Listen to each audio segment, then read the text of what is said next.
നമസ്കാരം. എല്ലാ ദിവസവും വൈകിട്ട് 7 മണിക്കുള്ള മാർക്കറ്റ് ന്യൂസിലേക്ക് കിടക്കാം. ഞാൻ സിയാദ് ഇല്ലിക്കൽ. ഇന്ന് അബ്സല്യൂട്ടിലൊരു കൺസോൾട്ടേഷൻ ആണ് ഇന്ന് നമുക്ക് നിഫ്റ്റിയിൽ കണ്ടത്. ഇന്നലെ ഒരു റെക്കോർഡ് ഹൈ നിഫ്റ്റി ക്രിയേറ്റ് ചെയ്തതിന് ശേഷം ഇന്ന് അബ്സല്യൂട്ടിലായിട്ട് മാർക്കറ്റ് കൺസോൾട്ടേറ്റ് ചെയ്തു വിത്ത് പോസിറ്റീവ് സെൻറ്റിമെൻറ്റ്സ്. ഗ്ലോബൽ മാർക്കറ്റിൽ നിന്ന് യു എസിലെ മാനുഫാക്ചറിംഗ് PMI പോസിറ്റീവാണ് വന്നിരുന്നത്. അതുകൊണ്ട് തന്നെ ഇൻട്രസ്റ്റ് റേറ്റ് ഹൈക്കിൽ എന്തെങ്കിലും തീരുമാനങ്ങൾ മാറ്റം വരുത്തിയേക്കാം. ഇൻട്രസ്റ്റ് റേറ്റ് കട്ട് ചെയ്യുന്ന തീരുമാനം വൈകിയേക്കാം എന്നുള്ള ഒരു സെൻറ്റിമെൻറ്റ്സ് ആണ് ഇപ്പോൾ ബിറ്റ്കോയിൻ ശക്തമായ ഒരു ഫോളിന് കാരണമാകുന്നത്. നമ്മൾ മാർക്കറ്റിലേക്ക് വരുമ്പോൾ ആദ്യം ന്യൂസ് ഹെഡ്ലൈൻസ് നമുക്ക് നോക്കാം. ന്യൂസ് ഹെഡ്ലൈൻസിൽ നമ്മൾ നേരത്തെ പറഞ്ഞ പോലെ തന്നെ നിഫ്റ്റി സെൻസെക്സ് ഒരു 11 പോയിന്റ് ഫോളായി, നിഫ്റ്റി 9 പോയിന്റ് ഫോളായി, ബാങ്ക് നിഫ്റ്റി 33 പോയിന്റ് ഫോളായി, മിഡ് ക്യാപ്പ് എന്നാൽ 567 പോയിന്റ് റാലി രേഖപ്പെടുത്തി. ബജാജ് ഓട്ടോ, TVS മോട്ടോഴ്സ് തുടങ്ങിയ കമ്പനീസ് ഓട്ടോ സെക്ടറിൽ നിന്ന് സ്ലൈറ്റ്ലി പോസിറ്റീവിൽ ക്ലോസ് ചെയ്തപ്പോൾ ഹീറോ മോട്ടോ കോർപ്പ് ഇന്ന് ലോവർ ആയിട്ടാണ് ക്ലോസ് ചെയ്തിട്ടുള്ളത്. ഡിഫൻസ് സെക്ടറെല്ലാം തന്നെ റെക്കോർഡ് ഹൈ ആണ്. പോസിറ്റീവായിട്ടുള്ള കമന്റ് ഉണ്ടായിരുന്നു. കൂടാതെ തന്നെ ചൂട് കാരണം ഓൾട്ടാസ് കമ്പനി 3% റാലി. സിമെൻറ്റ് സ്റ്റോക്കുകൾ ഇന്ന് റാലി രേഖപ്പെടുത്തി. പ്രധാനമായിട്ടും സിമെൻറ്റിൻ്റെ വില വർദ്ധിപ്പിക്കുമെന്നുള്ള ന്യൂസാണ് സിമെൻറ്റ് സെക്ടറിന് ഇന്ന് ഗുണകരമായിട്ടുള്ളത്. ഇനി നമുക്ക് ഇന്നത്തെ സ്റ്റോക്കിൻ ന്യൂസുകളും മറ്റുള്ള കാര്യങ്ങളെല്ലാം തന്നെ നമുക്ക് ഡിസ്കസ് ചെയ്യാം. വരുന്ന ശനിയാഴ്ച കൊച്ചിയിൽ വെച്ച് ഫ്യൂച്ചർ ആൻഡ് ഓപ്ഷൻ കേരളത്തിലെ ഏറ്റവും കുറഞ്ഞ ഫീസിൽ നമ്മൾ ക്ലാസ് കണ്ടക്ട് ചെയ്യുന്നുണ്ട്. കൂടാതെ തന്നെ കോഴിക്കോടും കണ്ടക്ട് ചെയ്യുന്നുണ്ട്. താഴെ കാണുന്ന വാട്സപ്പ് നമ്പറിൽ നിങ്ങൾക്ക് ബന്ധപ്പെടാം. നിങ്ങൾക്ക് ക്ലാസ് ബുക്ക് ചെയ്യാം. സ്റ്റോക്കിൻ്റെ ന്യൂസിന് മുമ്പ് നമുക്ക് നിഫ്റ്റിയുടെ ചാർട്ട് നമുക്ക് പരിശോധിക്കാം. നിഫ്റ്റി ഓപ്പൺ ചെയ്തു കാണാം. 22,500 നിഫ്റ്റിനെ സംബന്ധിച്ച് ഒരു മേജർ റെസിസ്റ്റൻസ് സോണായിട്ട് ആക്ട് ചെയ്യുന്നുണ്ട്. ഇന്നും ആ ഒരു ഹൈ ക്രിയേറ്റ് ചെയ്തു. അതിനുശേഷം 22,400 താഴെ പോയിട്ടുണ്ട്. വീണ്ടും നിഫ്റ്റി റിക്കവർ ചെയ്ത് 22,464 സമീപത്ത് ക്ലോസ് രേഖപ്പെടുത്തിയിട്ടുണ്ട്. ഓൾമോസ്റ്റ് ഒരു ഡോജി ക്യാനലാണ് നിഫ്റ്റിയിൽ കണ്ടത്. നിഫ്റ്റിയിൽ മികച്ച പ്രകടനം കാഴ്ചവെച്ചിട്ടുള്ളത് ടാറ്റ കൺസ്യൂമർ പ്രൊഡക്റ്റ് 4%, M&M, ബജാജ് ഓട്ടോ, BPCL, അദാനി പോർട്ട് തുടങ്ങിയ കമ്പനീസ് 2 മുതൽ 3% വരെയുള്ള റാലി രേഖപ്പെടുത്തിയപ്പോൾ Hero MotoCorp, Kotak Bank, HCL Tech, ICICI Bank, SBI Life Insurance തുടങ്ങിയ കമ്പനീസ് 1.5 മുതൽ 2.5% വരെയുള്ള ഫോളാണ് ഉണ്ടാക്കിയിട്ടുള്ളത്.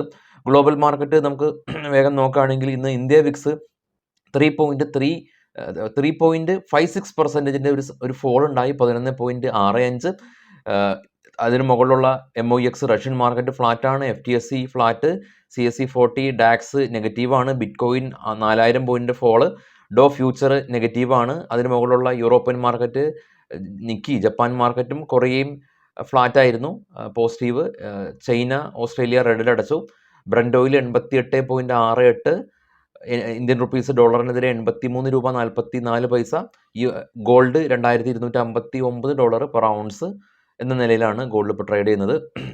നമുക്കിനി സ്റ്റോക്കുകളുടെ വാർത്തകൾ നോക്കാം. അതിനുശേഷം നാളെ നമുക്ക് ബാങ്ക് നിഫ്റ്റിയുടെ എക്സ്പയറി ആണുള്ളത്. അപ്പോൾ നാളത്തെ ബാങ്ക് നിഫ്റ്റിയുടെ ഓപ്പൺ ഇൻട്രസ്റ്റും നമുക്ക് നോക്കാം. ആദ്യം സ്റ്റോക്കിൻ്റെ ന്യൂസിലേക്ക്. IRDA സ്റ്റോക്ക് ഇന്ന് 5% അപ്പർ സർക്യൂട്ട് ഇന്ന് ലഭിച്ചു. മികച്ച ഒരു Q4 റിസൾട്ടാണ് കാരണമായിട്ടുള്ളത്. Som Distilleries company stock split company രേഖപ്പെടുത്തിയിരുന്നു. ഈ ഒരു ന്യൂസ് നമ്മൾ ഓൾറെഡി കണ്ടിട്ടുള്ളതാണ്. കഴിഞ്ഞ ദിവസങ്ങൾ നമ്മൾ ഈ ന്യൂസ് ചാനലിൽ നമ്മൾ ചർച്ച ചെയ്തു. സോം ഡിസ്റ്റിലറീസ് എന്ന് പറയുന്നത് ഒരു ആൽക്കഹോളിക് ബിസിനസ് ചെയ്യുന്ന ഒരു കമ്പനിയാണ്. സ്റ്റോക്ക് ഇന്ന് റാലി രേഖപ്പെടുത്തി. അയൺ എക്സ്ചേഞ്ച് കമ്പനി ഇന്ന് അവർക്ക് 251 കോടി രൂപയുടെ ഓർഡർ UAE നിന്ന് ലഭിച്ചിട്ടുണ്ടായിരുന്നു. അദാനി പോർട്ട് ഓൾറെഡി ഇവരുടെ കാർഗോ വോളിയം തന്നെ കഴിഞ്ഞ ഫിനാൻഷ്യൽ ഇയറിൽ അവർ ടാർഗറ്റ് ചെയ്ത ആ ഒരു കാർഗോ വോളിയം കമ്പനി ലഭിച്ചു. അതുപോലെ തന്നെ സിറ്റി ഗ്രൂപ്പ് എന്ന് പറയുന്ന ഒരു ബ്രോക്കറിംഗ് സ്ഥാപനം അദാനി പോർട്ടിനെ അപ്ഗ്രേഡ് ചെയ്തിട്ടുണ്ട്. IPOയിലേക്ക് വരുമ്പോൾ ഭാരത് ഹെക്സാകോം IPO ഏപ്രിൽ 3-ന്, അതായത് നാളെ ഓപ്പൺ ആവുന്നുണ്ട്. കമ്പനികളുടെ IPO ഡീറ്റെയിൽസ് എല്ലാം തന്നെ നമ്മുടെ വെബ്സൈറ്റായിട്ടുള്ള ബിസ്മേറ്റ് ട്രേഡിങ്ങിൽ ട്രേഡ് ബഡി എന്ന് പറയുന്ന ടാബിൽ അണ്ടറിൽ IPOയും അതുപോലെ തന്നെ ഡിവിഡൻറ്റും അങ്ങനെയുള്ള ഒരുപാട് ഇൻഫർമേഷൻസ് നിങ്ങൾക്ക് ആക്സസ് ചെയ്യാം. ഈ വീഡിയോയുടെ ഡിസ്ക്രിപ്ഷനിലുണ്ട്. ഭാരത് ബയോടെക് കമ്പനി സേറം ഇൻസ്റ്റിറ്റ്യൂട്ടായിട്ട് ടൈപ്പ് ചെയ്തിട്ട് പോളിയോ വാക്സിൻസ് എല്ലാം തന്നെ പ്രൊഡക്ഷൻ കമ്പനി ആരംഭിച്ചു. മഹേന്ദ്ര ലൈഫ് സ്പേസ് കമ്പനിയുടെ ലോൺ ഡിസ്ട്രിബ്യൂഷൻ 13% ഉയർന്ന് 56,200 കോടി രൂപ അവർ കഴിഞ്ഞ ഫിനാൻഷ്യൽ ഇയറിൽ ലോൺ ഡിസ്ട്രിബ്യൂഷൻ നടത്തിയിട്ടുണ്ട്. HJ ഇൻഫ്ര കമ്പനി സ്റ്റോക്ക് ഇപ്പോൾ ഓൾ ടൈം ഹൈ ആണ്. 156 കോടി രൂപയുടെ ഓർഡർ രാജസ്ഥാനിൽ നിന്ന് ലഭിച്ചു. HJ ഇൻഫ്രയുടെ ന്യൂസ് നമ്മൾ ഓൾറെഡി തന്നെ കണ്ടിട്ടുള്ളതാണ്. നമ്മൾ ചാനലിൽ ഷെയർ ചെയ്തിട്ടുണ്ട്. അത് ഓർമ്മിക്കുന്നവർ കമൻറ്റ് ചെയ്യുക. ക്യാംസ് ഇന്ന് പോസിറ്റീവിൽ ക്ലോസ് ചെയ്യാൻ സാധിച്ചു. ഇവർ ഇൻഷുറൻസ് എല്ലാം തന്നെ ഇലക്ട്രോണിക് മോഡിൽ ഇഷ്യൂ ചെയ്യാനായിട്ട് കമ്പനി തീരുമാനമെടുത്തു എന്നുള്ളൊരു പോസിറ്റീവ് ന്യൂസാണ് ക്യാംസ് ഇന്ന് പോസിറ്റീവിൽ ക്ലോസ് ചെയ്യാൻ സാധിച്ചത്. ടാറ്റ ടെക്നോളജി കമ്പനി ഇന്ന് BMW ആയിട്ട് ഇന്ത്യയിൽ ഓട്ടോമൊബൈൽ സോഫ്റ്റ്വെയർ ഹബ്ബ് തുടങ്ങാനായിട്ട് കമ്പനി ധാരണയായിട്ടുണ്ട്. ആദിത്യ ബിർള ഫാഷനും നമ്മൾ ഇത് ഓൾറെഡി ഡിസ്കസ് ചെയ്തിട്ടുള്ളതാണ്. ഇവർ Madura demerge plan company approve ചെയ്തിട്ടുണ്ട്. കമ്പനിയുടെ ഒരു എൻറ്റിറ്റി വേറൊരു ഉപകമ്പനിയായിട്ട് മാറുന്നതിനെയാണ് നമ്മൾ ഡീമെർജ് എന്ന് പറയുന്നത്. മറൈൻ ഇലക്ട്രിക്കൽ കമ്പനിക്ക് 14 കോടി രൂപയുടെ ഒരു ഓർഡർ കിട്ടി. ഇന്ത്യ ബുൾസ് ഇന്ന് അവർ ബോണ്ട് ഇഷ്യൂ ചെയ്ത് ഫണ്ട് റൈസ് ചെയ്യുന്നുണ്ട് എന്നുള്ള തീരുമാനം ഉണ്ടായിരുന്നു.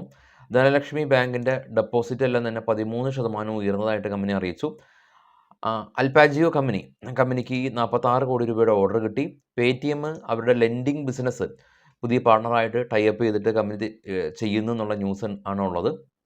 ഇനി നമുക്ക് നേരെ ബാങ്ക് നിഫ്റ്റിയുടെ ഓപ്പൺ ഇൻട്രസ്റ്റ് പരിശോധിക്കാം. ബാങ്ക് നിഫ്റ്റി PCR 1 താഴെയാണ്. എങ്കിലും ബാങ്ക് നിഫ്റ്റിയുടെ പുട്ട് സൈഡിൽ കാണാം 47,000 ആണ് മേജർ സപ്പോർട്ട് സോൺ. അതായത് ഇപ്പോഴുള്ള സ്പോട്ടിൽ നിന്ന് ഏകദേശം ഒരു 500 പോയിൻറ്റ് മാറിയാണ് സപ്പോർട്ടും ഉള്ളത്. അതുപോലെ തന്നെ റെസിസ്റ്റൻസ് 47,500, അതിൽ നിന്ന് ഏകദേശം ഒരു 500 പോയിൻറ്റ് മാറി 48,000 ആണ് റെസിസ്റ്റൻസ് ഉള്ളത്. അപ്പോൾ അതായത് ഇപ്പോൾ ബാങ്ക് നിഫ്റ്റി എസ്പെഷ്യലി ഒരു കൺസോൾട്ടേഷനാണ് ഇന്ന് ഉണ്ടായിരുന്നത്. അത് തന്നെ കണ്ടിന്യൂ ചെയ്യുമെന്ന് ആണ് ഓപ്ഷൻ റൈറ്റേഴ്സ് കരുതുന്നത്. അപ്പോൾ ആ രീതിയിലാണ് ഇപ്പോൾ നമ്മുടെ ഓപ്പൺ ഇൻട്രസ്റ്റ് എല്ലാം തന്നെ നമുക്ക് കാണിക്കുന്നത്. കാരണം ഓൾറെഡി തന്നെ വിക്സ് ഫോൾ ആയിട്ടുണ്ട്. മാർക്കറ്റിൽ വെള്ളിയാഴ്ചയാണ് RBIയുടെ മോണിറ്ററി പോളിസി മീറ്റിംഗ് ഉള്ളത്. അപ്പോൾ അതുവരെ മാർക്കറ്റ് കൺസോളിഡേറ്റ് ആയി തീർന്നേക്കാമെന്നാണ് ഓപ്ഷൻ റൈറ്റേഴ്സ് കാണുന്നത്. അവർ വിചാരിക്കുന്ന ഡേറ്റയാണ് ഇപ്പോൾ ഉള്ളത്. എങ്കിലും നമുക്ക് ഒരുപാട് ഗ്ലോബൽ ഈവൻറ്റുകളുണ്ട്. ഇന്നലെ US നിന്ന് PMI ഡേറ്റ ഉണ്ടായിരുന്നു. പോസിറ്റീവായിട്ടുള്ള ഡേറ്റയാണ് വന്നത്. അതുപോലെ തന്നെ ഒരുപാട് രാജ്യങ്ങളുടെ ഓരോ ഈവൻറ്റുകളുണ്ട്. ജെറോം പവലിൻ്റെ സ്പീച്ച് ഉണ്ട് ഈ ഒരാഴ്ച. US സെൻട്രൽ ബാങ്ക് തലവനാണ്. അപ്പോൾ അത് വളരെയധികം ക്രൂഷ്യലായിട്ടുള്ളൊരു കാര്യമാണ്. എങ്കിലും നമ്മളതെല്ലാം തന്നെ ഒരു ചെറിയ സമയത്തേക്ക് വിസ്മരിച്ച് നമ്മളുടെ വെള്ളിയാഴ്ച വരുന്ന RBIയുടെ മോണിറ്ററിയും കൂടാതെ തന്നെ നെക്സ്റ്റ് വീക്ക് വരുന്ന നമ്മുടെ IT കമ്പനിയുടെ റിസൾട്ടും HDFC ബാങ്കിൻ്റെ റിസൾട്ടും ഇലക്ഷനൊക്കെയാണ് ഇപ്പോൾ നമ്മൾ കൂടുതൽ ചർച്ച ചെയ്യപ്പെടുന്നത്. പക്ഷേ ഏതെങ്കിലും ഒരു ഗ്ലോബൽ ക്യൂസ് കൊണ്ട് US മാർക്കറ്റിൽ ഉണ്ടാകുന്ന വലിയൊരു പ്രശ്നം ഇന്ത്യൻ മാർക്കറ്റിനെ ബാധിച്ചേക്കാം. അതുകൊണ്ട് നമ്മൾ ഗ്ലോബൽ ക്യൂസുകൾ യഥാസമയം അത് ഫോക്കസ് ചെയ്യുക. നമ്മുടെ വെബ്സൈറ്റിൽ അതുണ്ട്, ഗ്ലോബൽ ഈവൻ്റ് ഉണ്ട്. അതനുസരിച്ച് വേണം നമ്മളൊരു പുതിയ പൊസിഷൻസ് എല്ലാം തന്നെ ഓവർനൈറ്റ് ഹോൾഡ് ചെയ്യേണ്ടതും അതല്ലെങ്കിൽ ഒഴിവാക്കേണ്ടതും. അപ്പോൾ എനിവേ മറ്റുള്ള കാര്യങ്ങളായിട്ട് നാളെ രാവിലെ 7:00 പ്രീ മാർക്കറ്റ് ന്യൂസായിട്ട് എത്താം. ഒരുപാട് പേര് എൻ്റെ ഹെയറിൻ്റെ ട്രാൻസ്പ്ലാന്റായിട്ട് ബന്ധപ്പെട്ടിട്ട് ഒരുപാട് ക്വസ്റ്റ്യൻ ചോദിച്ചു ഈ കമൻറ്റിൽ. അപ്പോൾ ഞാൻ ചെയ്തത് കൊച്ചി തന്നെയാണ് ചെയ്തത്. ഞാൻ താമസിക്കുന്നത് കൊച്ചിയിലാണ്. അപ്പോൾ ഇത് എവിടെയാണ് ചെയ്തതെന്ന് ചോദിച്ചതിൽ ഒരുപാട് പ്രശ്നങ്ങളുണ്ട്. കാരണം അതൊരു റെഫറൻസായിട്ട് നിങ്ങൾ എടുത്തേക്കാം. അപ്പോൾ നിങ്ങൾക്ക് ഗൂഗിൾ ചെയ്തോ അതല്ലെങ്കിൽ നിങ്ങളുടെ ഫ്രണ്ട്സിൻ്റെ അടുത്തൊക്കെ ചോദിച്ച് ഒരു നല്ലൊരു സെൻറ്ററിൽ പോകാൻ ശ്രമിക്കുക. കാരണം ഇത് ഒരുപാട് ഒരു ഈസി പ്രോസസ്സല്ല. എന്നെ സംബന്ധിച്ച് അത്ര ഈസി പ്രോസസ്സ് ആയിരുന്നില്ല. കാരണം ഒരുപാട് ടാബ്ലറ്റ് കഴിക്കണം, ഒരുപാട് റെസ്റ്റ് എടുക്കണം. നിങ്ങൾ കൃത്യമായിട്ട് ആലോചിച്ചതിന് ശേഷം ഒരു നല്ലൊരു സ്ഥലം കണ്ടുപിടിക്കുക. ഞാൻ ചെയ്ത ഒരു സ്ഥാപനത്തിൻ്റെ പേര് പറയുമ്പോൾ മേ ബി നിങ്ങൾക്കത് ഒരു റെഫറൻസായിട്ട് മാറിയേക്കാം. അതെല്ലാവർക്കും ഒരേ റിസൾട്ട് ആകില്ല കിട്ടുക. ഒരുപാട് കോംപ്ലിക്കേഷനുള്ള ഒരു പ്രോസസ്സാണല്ലോ. അപ്പോൾ അതുകൊണ്ടാണ് ഞാൻ അത് എവിടെയാണ് ചെയ്തതെന്നുള്ളത് മാറ്റി നിർത്തി നിങ്ങൾ സ്വന്തമായിട്ട് തന്നെ നിങ്ങളുടെ ഫ്രണ്ട് സർക്കിളിൽ അന്വേഷിക്കുന്നതായിരിക്കും ബെറ്റർ. കാരണം ഒരുപാട് കാര്യങ്ങൾ നമുക്കിത് ഡിസ്കസ് ചെയ്യേണ്ടതായിട്ടുണ്ട്. നമുക്ക് ഒരുപാട് സംശയങ്ങളുണ്ടാവും. അപ്പോൾ ഞാൻ അത് ചോദിച്ച ആളുകൾ ഞാൻ അവരുടെ സംശയങ്ങളെ ഞാൻ റെസ്പെക്റ്റ് ചെയ്യുന്നുണ്ട്. കാരണം ഇത് ചെയ്യാൻ താല്പര്യപ്പെടുന്ന ആളുകൾക്ക് ഒരുപാട് സംശയങ്ങൾ ഉണ്ടാവും. അത് ഞാനത് മനസ്സിലാക്കുന്നുണ്ട്. പക്ഷെ അത് എനിക്കിതൊരു പ്ലാറ്റ്ഫോമിലൂടെ പറയാനായിട്ടുള്ള ഒരു പരിമിതി ഉള്ളതുകൊണ്ടാണ് പറയാത്തത്. അപ്പോൾ എനിവേ താങ്ക് യു.